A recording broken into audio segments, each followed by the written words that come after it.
Welcome back to the another video at Unzip Academy. आज हम discuss करने वाले हैं कंप्यूटर नेटवर्क के बारे में। देखिए, कंप्यूटर नेटवर्क ये वीडियो जो अपना रहेगा वो एक इंट्रोडक्शन रहेगा। इंट्रोडक्शन के पार्ट के बारे में अपन देखेंगे। देखिए, क्या होता है कि कंप्यूटर नेटवर्क में ढेर सारे, जैसे कि पता है नेटवर्क्स, ढेर सारे नेटवर्क्स हैं यहाँ पर, लाइक दिस। ये ढेर सारे नेटवर्क है। ये मान लीजिए नेटवर्क 1, then 2, 3, 4, 5 समथिंग लाइक, ढेर सारे नेटवर्क्स हैं। आपका जो कंप्यूटर है, मान लीजिए दिस इज़ योर कंप्यूटर, और आप अभी अपने मोजिला फायरफॉक्स या जो भी आपका ब्राउज़र है उससे आप www.google.com और www.anjipacademy.com को एक्सेस करना चाहते हैं। लाइक से कि आपका अंजिप अकेडमी का जो सर्वर है या गूगल का जो सर्वर है वो नेटवर्क 3 में अवेलेबल है। तो आप जब इस वेबसाइट को एक्सेस करना चाहते हैं, www.anjipacademy.com आपने जैसे ही ब्राउज़र में लिखा एड्रेस बार में, तो वो कैसे पैकेट इस सर्वर पर कनेक्ट होगा, कैसे वो डेटा उस सर्वर से लेकर आएगा, तो वो कैसे प्रोसेस होता है, वो आज अपन डिस्कस करेंगे। ठीक है। उससे पहले मैं आपको बताना चाहूँगा कि जो भी इंटरनेट में जो डिवाइस कनेक्ट होती है उसको एक यूनिक नंबर दिया जाता है, उसे हम IP एड्रेस बोलते हैं। तो दिस इज़ IP एड्रेस। जो भी डिवाइस इंटरनेट से कनेक्ट होगी उसको एक यूनिक नंबर दिया जाएगा जो पूरे नेटवर्क में यूनिक होगा। जितने भी नेटवर्क्स होंगे उसमें यूनिक होगा, उसको हम IP एड्रेस बोलते हैं। IP एड्रेस जो IPv वर्जन 4 है, वो जो अभी करंटली अपन यूज़ में ले रहे हैं, वो 32 बिट का होता है। ओके। तो जैसे ही आप एड्रेस में लिखते हैं www.google.com या www.anjipacademy.com, तो क्या करेगा, नेटवर्क पर एक DNS होगा।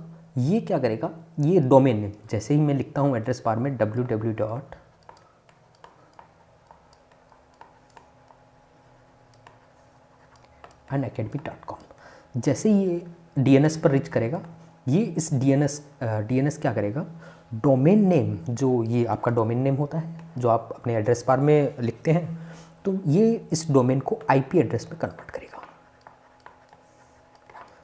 हर डोमेन का अपना एक IP एड्रेस होता है। तो जैसे ही मैंने एड्रेस बार में लिखा तो ये DNS पर जाएगा, DNS इसको वापस रिटर्न करेगा इसका IP एड्रेस। ये यहाँ पर डोमेन देगा, ये डोमेन देकर वापस इसको IP एड्रेस देगा। अब यहाँ पर क्या होगा, एक पैकेट बनाएगा ये कंप्यूटर, जिसमें सोर्स एड्रेस होगा, डेस्टिनेशन एड्रेस होगा, और जो भी डेटा, जो भी चीज़ है, डेटा जो अपन को इस सर्वर पर लेकर जाना है। इन द केस अपन को अभी जैसे मान लो कि www.anjipacademy को एक्सेस करना है, तो anjipacademy.com को एक्सेस करने के लिए जो इंडेक्स फाइल होगी इस वेबसाइट की, वो यहाँ पर शो होनी चाहिए। तो यहाँ पर जो ये डोमेन का नाम होगा, जो भी पाथ होगा, वो डेटा यहाँ पर आ जाएगा।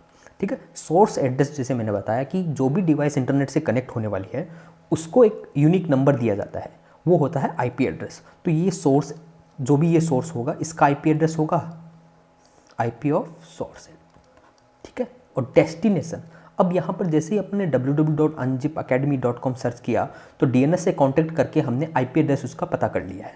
तो यहाँ पर क्या होगा, डेस्टिनेशन का IP एड्रेस, जो डेस्टिनेशन होगा, जो ये है, वो इस नेटवर्क 3 में अवेलेबल है। तो ये यहाँ पर डेस्टिनेशन एड्रेस होगा। जो डेटा यहाँ से यहाँ तक लेकर जाना है वो डेटा यहाँ आ जाएगा। अब क्या होगा, जो भी यहाँ से अपन सर्च करेंगे इसको। अब जो IP एड्रेस है, IP एड्रेस को, इस IP एड्रेस में 2 पार्ट होते हैं।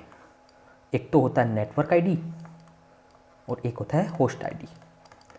जो भी 32 बिट का जो IP एड्रेस होगा उसको 2 पार्ट में डिवाइड करते हैं, network ID and host ID। This is similar to the telephone network. Telephone network में जैसे आपको पता है, यहाँ सबसे पहले STD कोड होता है। अगर STD कोड होता है, जैसे मान लो जयपुर पर अगर हम डायल करने वाले हैं, तो जो STD कोड होगा जयपुर का, वो होगा, फिर जिसको अपन डायल करने वाले हैं उसका ये नंबर होगा। ठीक है। तो ये यहाँ से, इससे अपन पता लगा सकते हैं कि जयपुर शहर में जो ये अवेलेबल यूज़र है, जिसने ये डायल नंबर परचेज कर रखा है, जिसके पास ये डायल नंबर है, उसको कॉल करना है। तो 0141 से अपन को पता चल गया कि सबसे पहले जयपुर में एंटर होना है। तो यहाँ से देखिए इस IP एड्रेस को 2 पार्ट में डिवाइड होगा। ठीक है, नेटवर्क ID और होस्ट ID। अब इस नेटवर्क ID डेस्टिनेशन एड्रेस जो आईपी एड्रेस है उससे अपन नेटवर्क आइडेंटिफाई कर सकते हैं। जैसे मान लो यहाँ पर ढेर सारे नेटवर्क्स अवेलेबल हैं, अपन को जिसमें नेटवर्क 3 का ऑब्वियस सी बात है, अगर मान लो नेटवर्क 3 में ये अपना सर्वर या अनजिप अकेडमी का जो सर्वर है यहाँ नेटवर्क 3 में अवेलेबल है, तो डेफिनेटली इसका जो नेटवर्क आईडी होगा उसके पास होगा। तो यहाँ से अपन यहाँ सर्च करते करते यहाँ तक पहुँचे। इससे अपन जो नेटवर्क था, जो आईपी एड्रेस था इसका डेस्टिनेशन का, इसके नेटवर्क आईडी से अपन उसके पर्टिकुलर नेटवर्क में पहुंच गए। तो यहाँ नेटवर्क तक पहुंच गए।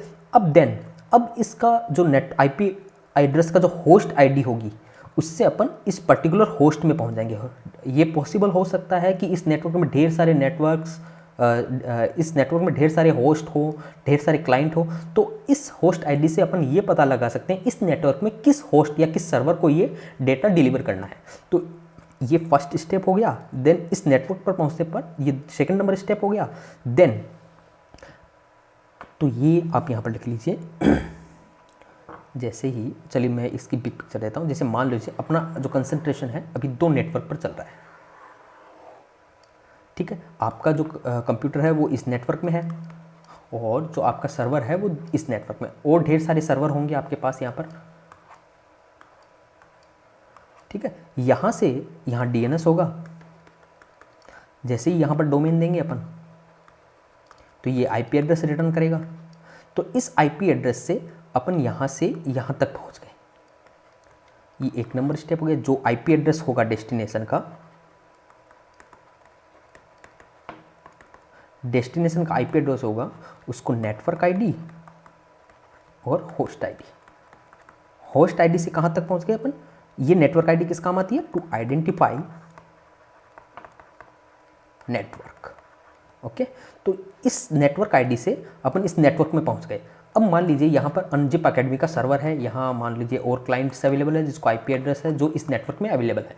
तो यहाँ से यहाँ तक पहुँचने में यहाँ होस्ट आईडी काम आएगी। तो स्टेप नंबर 2 ये जो है होस्ट आईडी, टू आइडेंटिफाई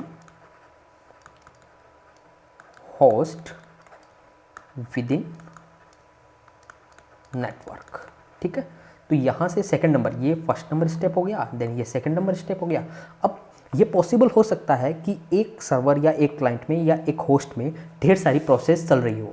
तो यहाँ ये किस प्रोसेस को, जैसे प्रोसेस से अपन समझ सकते हैं, जैसे मान लो कि आपका ब्राउज़र एक प्रोसेस है और अदर जो इंटरनेट से कनेक्टेड थिंग्स है, जैसे मान लो विंडो अपडेट चल रहा है तो वो एक अदर प्रोसेस होगी। जो भी इंटरनेट का एक्सेस कर रहे हैं वो उसको अलग अलग प्रोसेस में डिवाइड कर देते हैं। तो यहाँ जिस प्रोसेस को ये डेटा डिलीवर करना है वो काम आता है जैसे पोर्ट नंबर। तो ये बोल सकते हो 3 नंबर जो है उसको हम पोर्ट नंबर, ठीक है। जब भी अपन http://www.anjipacademy.com लिखते हैं तो जैसे ये HTTP आइडेंटिफाई होता है इसका पोर्ट नंबर 80 होता है बाय डिफ़ॉल्ट। तो ये 18 जो पोर्ट नंबर होगा यहाँ पर क्या हो गया 18। तो पोर्ट नंबर किस काम आता है, टू आइडेंटिफाई प्रोसेस, जिस प्रोसेस को ये डेटा डिलीवर करना है, ठीक है। तो अभी मैं देख देता हूँ यहाँ पर पोर्ट नंबर है वो 16 बिट का होता है और जो आईपी एड्रेस होता है वो 32 बिट का होता है। आईपी एड्रेस में वर्जन 4 की बात करता हूँ तो वो 32 बिट का होता है।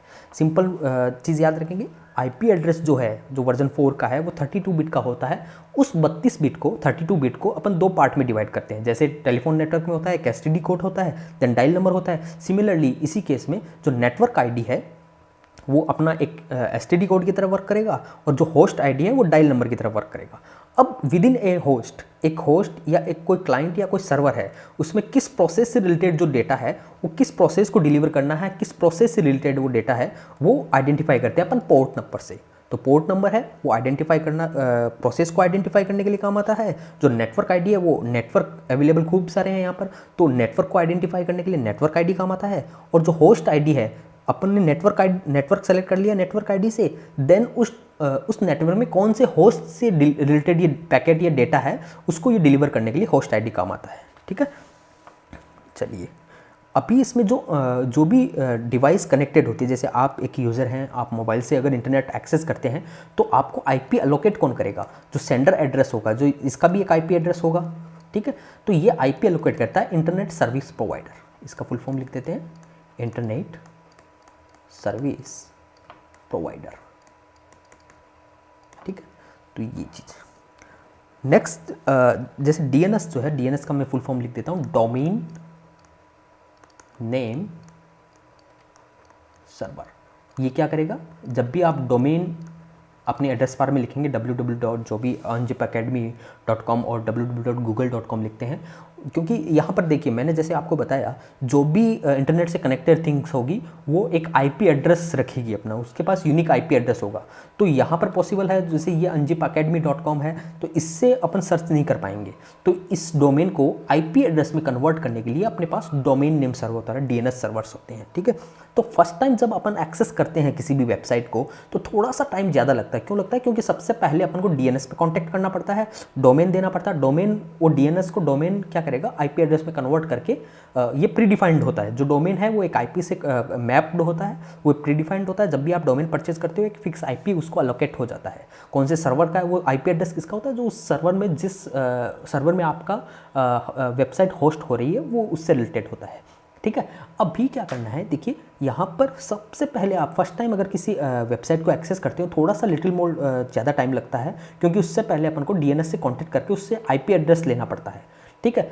अभी जब सेकंड टाइम जैसे ही एक्सेस करते हो वो थोड़ा सा टाइम कम लेती है, क्योंकि अब जो डोमेन है उसका आईपी एड्रेस यहाँ लोकल मशीन में स्टोर हो जाता है। आपके जो कंप्यूटर है जिससे आप एक्सेस करना चाहते हो वेबसाइट को, उसमें स्टोर हो जाता है। तो सेकंड टाइम या थर्ड टाइम, जिससे यानी फर्स्ट टाइम थोड़ा सा ज़्यादा टाइम लगेगा, लेकिन सेकंड टाइम थर्ड टाइम सब्सिक्वेंट्स जो होंगे उसमें थोड़ा सा कम टाइम लगेगा, ठीक है। ये डीएनएस जो है इसको डोमेन नेम सर्वर बोला जाता है। आईएसपी जो आईपी एलोकेट करता है वो इंटरनेट सर्विस प्रोवाइडर होता है। और जो डेस्टिनेशन एड्रेस है उसमें जो भी आईपी एड्रेस होगा, चाहे आप इसका ये होस्ट का हो या सर्वर का हो या क्लाइंट का हो, जो भी इंटरनेट में होगा, जो भी डिवाइस कनेक्टेड होगी वो आईपी एड्रेस एलोकेट होगा उसको, ठीक है। वो आईपी एड्रेस दो पार्ट में डिवाइड होता है, एक नेटवर्क आईडी होता है, और एक होस्ट आईडी होता है। और जो होस्ट आईडी और नेटवर्क आईडी के अलावा होता है पोर्ट नंबर, कौन सी प्रोसेस को आइडेंटिफाइड प्रोसेस को आइडेंटिफाई करने के लिए। चलिए, ठीक है, थैंक यू।